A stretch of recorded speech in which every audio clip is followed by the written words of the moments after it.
Mesdames et messieurs, bonsoir, il est 20h, c'est l'heure du flash d'info, les titres aussi dans un instant.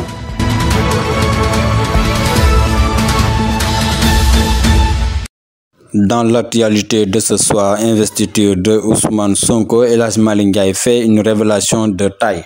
À travers un communiqué, le parti PASTEF a informé qu'il va procéder le samedi 15 juillet 2023 à l'investiture de son candidat Ousmane Sonko à la prochaine élection présidentielle de 2024. Cependant, le lieu n'a pas encore été précisé, mais le secrétaire national à la communication de PASTEF, El Hadji Malick Ndiaye, évoque déjà la présence effective du leader de PASTEF à cet événement. Les patriotes ont procédé à des consultations et que selon les règles, les 54 coordinations départementales du parti ont tous décidé d'investir le président Ousmane Sonko comme le seul et unique candidat de notre parti PASTEF. Donc le 15 juillet 2023, le candidat de l'espoir Ousmane Sonko sera officiellement investi par des millions de Sénégalais d'ici et de la diaspora qui aborderont à l'occasion avec détermination les bracelets de la libération. Comme vous le savez, les bracelets de PASTEF. L'Afrique nous regardera, le monde nous observera et les cœurs des Sénégalais vont battre et vivre pour un seul homme durant ce moment historique. Et je précise que ce sera sous la présence effective du président Ousmane Sonko. Nous invitons les Sénégalais d'ici et de la diaspora à venir massivement investir le candidat du peuple, le choix des jeunes, le futur président, le président Ousmane Sonko, a souligné El Hadji Malick Ndiaye sur RFM. Toujours dans l'actualité du pays, l'ancien premier ministre Souleymane Ndéné Ndiaye ne voit pas pourquoi on administrerait Khalifa Ababacar Sall et Karim Meïssa Wade et on laisserait de côté Ousmane Sonko. Pour lui, ce serait injuste. Je ne vois pas pourquoi on administrerait Khalifa Sall et Karim Wade et on laisserait de côté Ousmane Sonko à un moment donné. Ce serait injuste, a déclaré Souleymane Ndéné Ndiaye lors de l'émission Grand Jury de la RFM. Mon opinion est qu'on laisse tout le monde participer à ces élections. Si le dialogue national a été convoqué, c'était pour faire table rase de toutes les difficultés auxquelles on a assisté entre 2020 jusqu'à nos jours. Je pense que pour ne pas plonger le pays dans les incertitudes de violence inutiles et impasses, il faut faire table rase de tout et laisser tout le monde participer à cette élection.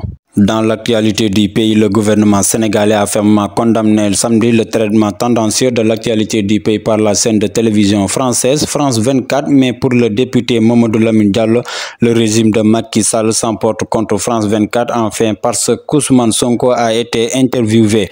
D'après le leader du mouvement Tekki, Mamadou Lamine Diallo, le régime de Macky Sall s'emporte contre France 24, enfin parce qu'Ousmane Sonko a été interviewé. Inacceptable comme le traitement infligé à Walfadjri au Sénégal, ce sont les pratiques dignes d'une république bananière, dénonce le député.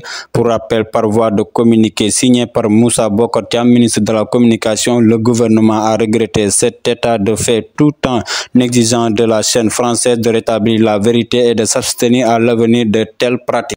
Dans l'actualité de l'éducation, baccalauréat 2023, Yassine Fall du lycée de Nand obtient la mention très bien en série S2. Les résultats du premier tour de l'examen du baccalauréat 2023 ont commencé à tomber sur la page Facebook de meilleure école du Sénégal. Plusieurs résultats sont affichés sur les différents centres qui existent sur l'étendue du territoire. Si dans certains centres, les premiers chiffres sont catastrophiques, la bonne nouvelle de la journée du dimanche 9 juillet vient du lycée de Nand où l'élève en série S2, Yassine Fall, a obtenu la mention très bien.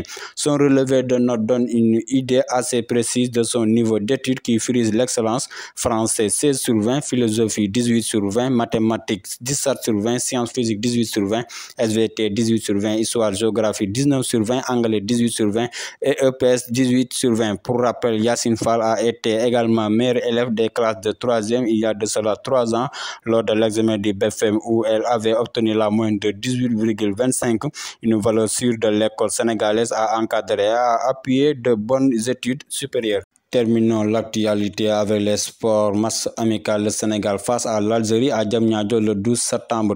Le Sénégal affronte l'Algérie le 12 septembre 2023 à 19h au stade Abdoulaye Wade de Diamniadio dans le cadre d'un match amical international, a fait savoir la Fédération sénégalaise de football via un communiqué sur son site. Une belle opposition en perspective pour mieux préparer la CAN Côte d'Ivoire 2023 et les éliminatoires du Mondial 2026.